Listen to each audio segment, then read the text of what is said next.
গল্প সুগন্ধি সেন্ট লিখেছেন পীযূষ বসু চৌধুরী। বাবুর মা ছায়াদেবী তার ছেলের বউ চম্পাকে বলে, বৌমা, তোমার গা ধোয়া হলো? একটু তাড়াতাড়ি ঘরে উঠে এসো, সন্ধ্যা লাগলো বলে। ছেলের বউ চম্পা গা ধুয়ে বারান্দায় ভেজা কাপড় মেলতে মেলতে বলে, একেবারে সেরে আসতে হবে তো মা, রাতে তো আর কল ঘরে যেতে পারবো না। রাতে আপনিও তো আমার সাথে একটু বাইরে দাঁড়াতে চান না। একা একা আমার বুঝি ভয় করে না? কখন বাবু এসে পেছন থেকে আমায় জাপটে ধরবে, তখন আমার প্রাণটা যাক আর কি। আপনাকে কতবার বললাম একটা শ্রাদ্ধ শান্তি করে নিন, তা কি আপনি শুনলেন? শাশুড়ি মা মাটির ধুনুচিতে নারকেলের ছোবড়ায় আগুন ধরিয়ে তাতে একটু ধুনো ছিটিয়ে দিয়ে নানা দেবদেবীর নাম জপ করতে করতে চম্পার হাতে ধুনুচিটা ধরিয়ে দিয়ে বলে, আমি বারান্দায় দাঁড়িয়ে আছি, উঠোনে তুলসী তলায় ধুনুচিটা একটু ঘুরিয়ে নিয়ে আয় তো মা। চম্পা ধনুচিটা নিয়ে তুলসী মঞ্চে রেখে দুই হাত জোর করে নমস্কার করতেই পেছনের আম গাছ থেকে একটা ছোট শুকনো আমডাল ভেঙে পড়তেই চম্পা দৌড়ে সোজা বারান্দায় এসে শাশুড়িকে জড়িয়ে ধরে বলে, ওই আপনার বাবু এলেন, তাড়াতাড়ি ঘরে চলুন মা। শাশুড়ি আর চম্পা এসে ঘরে ঢুকে দরজার ছিটকিনি আর কাঠের ঠেসটা ভালো করে আটকে দেয়। হ্যারিকেনের আলোয় রাতের খাওয়া শেষ করে চম্পা কাঠের চৌকির উপর শুয়ে পড়ে। চম্পার মনে পড়ে আজ 1 মাস হলো তার বিয়ে হয়েছে এ বাড়ির বাবুর সাথে। তখন থেকে চম্পা এ বাড়িতেই আছে। বাপের বাড়ি বলতে তার কিছু নেই। চম্পা তার এক দুঃসম্পর্কের মাসি শেফালির সাথে থাকতো। মাসি রোজ সকালে বেরিয়ে রাতে ফিরত। সন্ধ্যা হলে চম্পার ভীষণ ভয় করত। বস্তির উঠতে কিছু ছেলেরা ভাঙা বেড়ার বাড়ির সামনে দিয়ে ঘুরঘুর করে বেড়াতো। মাঝে মাঝে আবার হিন্দি গানও করত। কেমন যেন আর চোখে তাকিয়ে দেখতো তাকে। শেফালি মাসি বলে, চম্পা, তুই কিন্তু দিনে দিনে সুন্দরী হচ্ছিস রে। তোকে এমন একটা ছেলে দেখে বিয়ে দেবো যে তোকে খুব ভালোবাসবে, তোর শরীর খারাপে তোর পাশে থাকবে, তুই খেয়েছিস কিনা জিজ্ঞেস করবে, তোকে ভালো রাখবে, তোকে খুব আদর যত্ন করবে। আর তোর বিয়ে হয়ে গেলেই আমি কলকাতাতে চলে যাব, এই পোড়ার মুখো বস্তিতে আর আসবো না। সেদিন শেফালি মাসি সকালে কাজে যাওয়ার সময় বলেছিল, চম্পা, আজ বিকেলে একটু স্টেশনে গিয়ে দাঁড়াতে পারবি? তোর জন্য পার্বতী স্টোর্স থেকে একটা শাড়ি কিনে দেব। স্টেশনে চম্পা আসতেই টিপ টিপ করে বৃষ্টি নামলো। চম্পার পেছনে দাঁড়িয়েছিল বাবু। চম্পাকে দেখে বলল, এই যে মেয়ে, এখানে এসে দাঁড়াও, বৃষ্টিতে ভিজো না, শরীর খারাপ করবে যে। চম্পা বাবুর কথা ফেলতে পারেনি। বাবুর কাছে দাঁড়িয়ে বলল, তুমি কি কলকাতা থেকে এলে নাকি? বাবু বলল, হ্যাঁ, আমি আগে ট্রেনে কলকাতা থেকে এসেছি, বৃষ্টির জন্য বাড়ি ফিরতে পারছি না, আজ বাজারটাও খারাপ। চম্পা বাবুর মুখের দিকে তাকিয়ে বলে, তুমি কি কাজ করো গো? তোমার বাড়ি কোথায়? বাবু বলে, হকারি করি, ট্রেনে ট্রেনে বই ফেরি করি, দাসপাড়া কলোনিতে থাকি। বৃষ্টিটা অনেকটা ধরে এসেছিল। কলকাতা থেকে ট্রেনটা এসে দাঁড়ালো। শেফালি ট্রেন থেকে নেমে চম্পাকে বাবুর সাথে দাঁড়িয়ে থাকতে দেখে বলে, কিরে চম্পা, বাবুকে তুই চিনিস নাকি? চম্পা হঠাৎ শেফালি মাসির এই প্রশ্নে হকচকিয়ে গিয়ে বলে, না না, এইমাত্র দেখা হলো। চম্পা শেফালিকে বলে, চলো মাসি, কোন দোকানে যাবে বলেছিলে? শেফালি চম্পার হাতটা ধরে বলে, চল চম্পা, সামনে পুজো, তোর জন্য লাল টুকটুকে একটা শাড়ি কিনে দেব। পেছন পেছন বাবুও ব্যাগ কাঁধে করে হাঁটতে থাকে। পেছন ফিরে চম্পা বাবুর দিকে তাকিয়ে মুচকি হাসি হেসে শেফালির সাথে হাঁটতে থাকে। চম্পা শেফালি মাসিকে জিজ্ঞেস করে, তুমি ওকে চেনো নাকি? শেফালি বলে, হ্যাঁ চিনি তো, অনেক দিন থেকেই চিনি, খুব ভালো ছেলে, ট্রেনে বই ফেরি করে, বই পড়তে চাইলে ও আমাকে এমনি এমনি দিয়ে দেয়, পড়ে আবার ফেরত দিয়ে দিতাম। আনন্দমেলা আর সিনেমার বই ওর থেকেই তো নিয়ে পড়তাম। একবার বাবুর বাড়িতে গিয়ে বই ফেরত দিয়ে এসেছিলাম। ওর মাও ভীষণ ভালো মানুষ, ওর বাবা নেই। কিন্তু তুই এত প্রশ্ন করছিস কেন রে? কী রে, বাবুকে মনে ধরেছে নাকি? চম্পা লজ্জা পেয়ে বলে, দেখ, তুমি কি যে বলো না মাসি। রাতে শুতে গিয়ে চম্পা বলে, কাল তোমার সাথে বাবু দেখা হবে মাসি। শেফালি মাসি বিছানায় পাশ ফিরে চম্পাকে বলে, কেন রে, কিছু বলতে হবে নাকি? একটা সিনেমার বই দিতে বলবো? চম্পা আবারও লজ্জা পেয়ে বলে, না না, আমি 5 পাস, আমি বই পড়তে পারি নাকি? শেফালির মৃদু নাক ডাকার শব্দ শোনা যায়। চম্পা শেফালির দিকে ফিরে বলে, মাসি, তুমি বাবুর বাড়ি চেনো? শেফালি আধা ঘুম জড়ানো গলায় বলে, চিনব না কেন? বাবুর ওপর কি তোর মায়া পড়ে গেল নাকি রে? বাবুর মায়ের সাথে পাকা কথা বলে রাখবো? চম্পা খুব আস্তে করে বলে, মাসি তুমি না। শেফালি ঘুম জড়ানো গলায় বলে, নে এখন ঘুমিয়ে পড়। পরের দিন ট্রেনে বাবুর সাথে শেফালি দেখা হয়। বাবু কাছে গিয়ে শেফালিকে বলে, কি গো দিদি, কাজে চললে বুঝি? শেফালি ঘাড় নেড়ে বলে, হ্যাঁ রে, ভালো লাগে না, তবু যেতে হয় রে, পেটের কথা ভেবে। বাবু বইগুলো কাঁধ বদল করে বলে, তা দিদি, কাল তোমার সাথে ওটি তোমার কে ছিল গো? শেফালি হাসি হাসি মুখ করে বলে, কেন রে বাবু, মনে ধরেছে নাকি? ও আমার বোনঝি চম্পা। দেখ, মনে ধরলে বল, তোর মায়ের সাথে গিয়ে কথা বলি। বাবু বলে, যা, আমার তো ব্যবসাপাতি ভালো চলছে না, বিয়ে করলে খাওয়াবো কি? শেফালি ব্যাগ থেকে লিপস্টিক বের করে ঠোঁটে ঘষতে ঘষতে বলে, বাবু, দুজনের খাবার জুটলে তাতে তিনজনেরও হয়ে যাবে রে। চম্পারও কিন্তু তোকে খুব পছন্দ হয়েছে। আজকে একটা ভালো দেখে সিনেমার বই দিস তো ফেরার পথে। বাবু একটা মুচকি হাসি হেসে বলে, কেন গো দিদি, ও বুঝে চেয়েছে? শেফালি মুখে একটু গম্ভীর ভাব এনে বলে, অত কথা বলতে পারবো না, না দিবি তো বল। শেফালির কথা শেষ হতে না হতেই বাবু জিভ কেটে বলে, ছি দিদি, আমি কি তাই বলেছি? তুমি এখনই নিয়ে যাও না। শেফালি নাক সিটকিয়ে বলে, না এখন না, তুই বরং বিকেলেই দিস। বাবু বলে, ঠিক আছে। অন্য স্টেশন আসতেই বাবু আর একটা কামরায় চলে যায়। শেফালি দিদির জন্য একটা সিনেমার বই বেছে ব্যাগে ঢুকিয়ে রেখে দিল। বাবুর সাথে রোজই শেফালি দিদির দেখা হয়, মাঝে মাঝে বই নিয়ে ফেরতও দিয়ে দেয়। সেদিন হঠাৎ বাড়ি ফেরার পথে বাবুর সাথে শেফালি দেখা হতেই শেফালি বাবুর হাতটা ধরে বলে, বাবু, বস্তির ছেলেগুলো চম্পার চারদিকে শুধু ঘুরঘুর করছে, কোন দিন যে কি ঘটে যাবে তার ঠিক নেই। আমি ভাবছি কালই তোর মায়ের সাথে কথা বলবো, তবে তুই যদি রাজি থাকিস। বাবু মাথা কাত করে শেফালি দিদির দিকে তাকিয়ে বলে, আমি তো রাজি আছি, কিন্তু চম্পার মতো এত সুন্দরী মেয়ে কি আমায় বিয়ে করতে রাজি হবে দিদি? আমি তো ট্রেনে ট্রেনে বই ফেরি করি। শেফালি বলে, সেটা তোকে ভাবতে হবে না। আর তুই অন্য একটা চাকরির চেষ্টা করছিস না বা কেন? তুইও তো ক্লাস 8 পাস। শেফালির দিকে তাকিয়ে বলে, আমি কি চেষ্টা করছি না?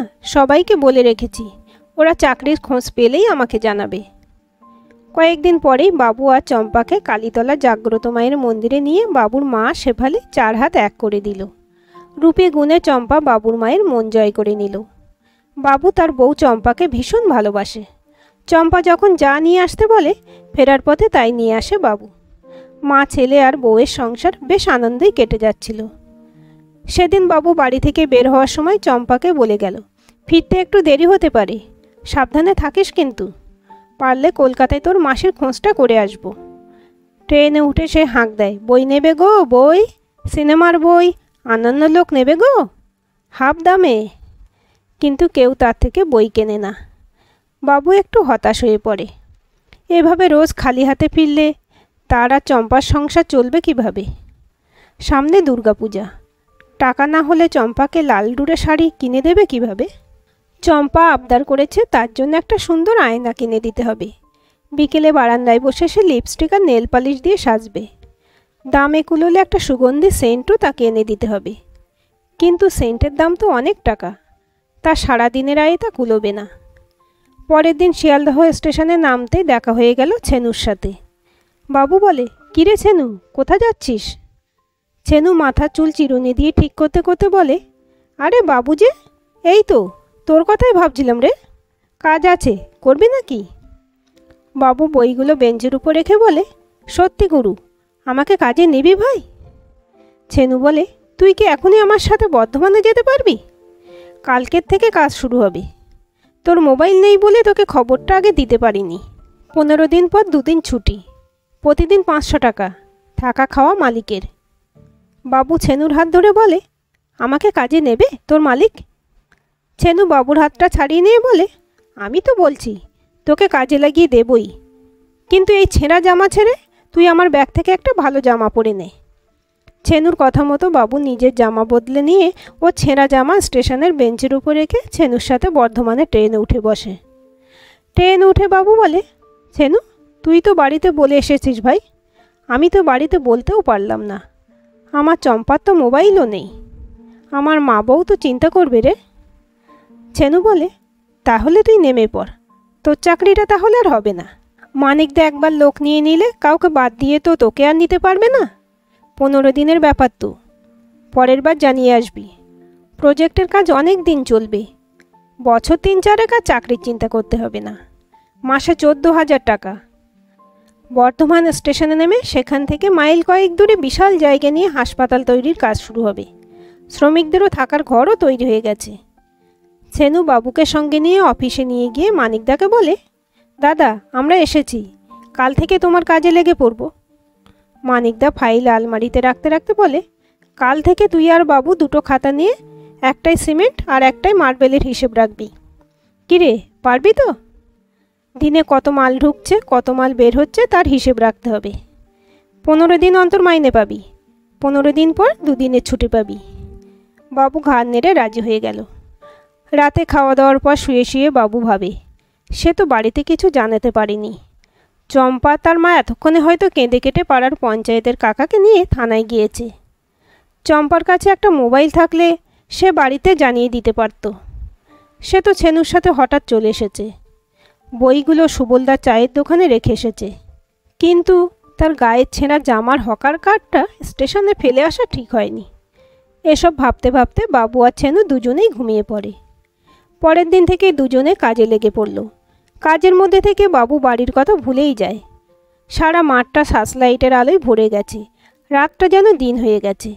গাছে গাছে পাখিগুলো ভোর হয়েছে ভেবে মাঝে মধ্যেই ডেকে ওঠে। পরের দিন দুপুর নাগাদ দাসপাড়ার পঞ্চায়েতের কাকা আর থানার দারোগা একটা কাগজের প্যাকেট নিয়ে বাবুর মায়ের কাছে এসে বলে, দেখুন তো এই জামাটা চিনতে পারছেন কি না, আর এই হকার কার্ডটা? বাবুর মা ভয়ে ভয়ে বলে, হ্যাঁ দারোগা বাবু, এটা তো আমার বাবুর জামা, এই কার্ডটাও তো বাবুর। কি হয়েছে আমার বাবুর? দারোগা বাবু বলেন, কাল রাতে শিয়ালদহ স্টেশনে ট্রেন ঢোকার মুখে একটা অ্যাক্সিডেন্ট হয়ে বডিটা ছিন্ন ভিন্ন হয়ে গেছে। বাবুর মা চম্পাকে জড়িয়ে ধরে কেঁদে ওঠে আর বলে, তোর সব আশা আকাঙ্ক্ষা শেষ হয়ে গেল রে পোড়ারমুখী, এখন আমরা কী নিয়ে বাঁচব রে? চম্পা কী করবে বুঝে উঠতে পারে না। সে শুধু ফ্যালফ্যাল করে তাকিয়ে থাকে আর দু চোখ বেয়ে জল গাল বেয়ে পড়তে থাকে। তার তো আপন বলতে কেউ রইল না, শুধু তার শাশুড়ি মা ছাড়া। এদিকে শেফালি মাসিরও তো কোনো খোঁজ নেই। সেই যে কোথায় হারিয়ে গেল তার খোঁজ বাবু আনতে পারেনি। আজ 15 দিন পার হয়ে গেল, বাবু বাড়িতে ফেরেনি। চম্পা বালিশে মাথা রেখে চোখের জল ফেলে আর মনে মনে বলে, তুমি একলা চলে গেলে, আমাকে তোমার সাথে নিয়ে গেলে না কেন গো? রাত তখন কটা হবে কে জানে। হঠাৎ চম্পার দরজায় টোকা পড়ে। বাবুর মা চম্পাকে বলে, বৌমা কে এলো গো এত রাতে? কিছুক্ষণ সব চুপচাপ। আবার দরজায় টোকা পড়তেই চম্পা বিছানায় উঠে বসে। বাবুর মা চম্পাকে বলে, বটিটা আমায় দে তো মা। এবার দরজার বাইরে দাঁড়িয়ে বাবু বলে, দরজাটা খোলো মা, আমি তোমাদের বাবু। চম্পা দরজা না খুলে দরজার ওপার থেকে বলে, আমাকে আবার ভয় দেখাচ্ছ? তুমি তো জানো আমি ভূতকে ভীষণ ভয় পাই। চলে যাও, চলে যাও এখান থেকে। এবার বাবু ভীষণ মুশকিলে পড়ে গিয়ে বলে, চম্পা আমি ভূত নই রে, আমি তোর বাবু, অনেক দূরের থেকে আসছি, তাড়াতাড়ি দরজাটা খোল। বাবুর চেঁচামেচিতে পাড়ার ছেলেরা সেখানে এসে পড়ল। সবাই প্রথমে বাবুকে ভূত ভেবেই নিয়েছিল। পঞ্চায়েতের কাকার ছেলে রানা জোরে বাবুর গায়ে চিমটি কেটে চুল টেনে দেখে বলে, চম্পা দরজা খোল, সত্যি তোর বাবু ফিরে এসেছে রে। চম্পা দরজা খুলে বাবুকে জড়িয়ে ধরে কেঁদে ফেলে বলে, মা সত্যি আপনার বাবু ফিরে এসেছে। বাবুর মা ছেলের মাথায় হাত বুলাতে বুলাতে বলে, তুই কোথায় চলে গিয়েছিলি রে বাবু? বাবু সব শুনে বুঝতে পারে যে এই সব ঘটনার জন্য সে নিজেই দায়ী। সে যদি জামাটার কার্ডটা স্টেশনে না রাখতো তাহলে হয়তো এই ঘটনাটা ঘটতো না।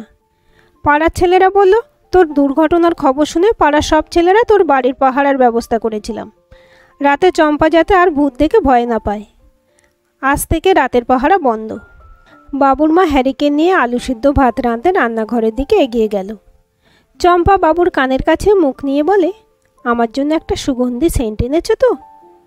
বাবু চম্পার আরও একটু কাছে গিয়ে থুতনিতে নাড়া দিয়ে বলে, শুধু সুগন্ধি সেন্ট নয় রে চম্পা, তোর জন্য কাঁচের চুড়ি, লিপস্টিক, নেল পালিশ আর একটা ডুরে পেরে শাড়িও নিয়ে এসেছি। দুদিন পরেই তো দুর্গাপুজো। চম্পা কাছে এসে বাবুকে জড়িয়ে ধরে আধো আধো গলায় বলে, তুমি আমায় খুব ভালোবাসো, তাই না বাবু? বাবু এক দৃষ্টে চম্পার দিকে তাকিয়ে শুধু মাথা নাড়ে। দূরে দুর্গাপুজোর মণ্ডপে তখন এক নাগাড়ে ঢাকের শব্দ শোনা যায়। আজকের এই গল্পটি আপনাদের কেমন লাগলো কমেন্ট করে জানাবেন। ভালো লাগলে অবশ্যই একটা লাইক দেবেন আর চ্যানেলটি সাবস্ক্রাইব করে সাথে থাকবেন।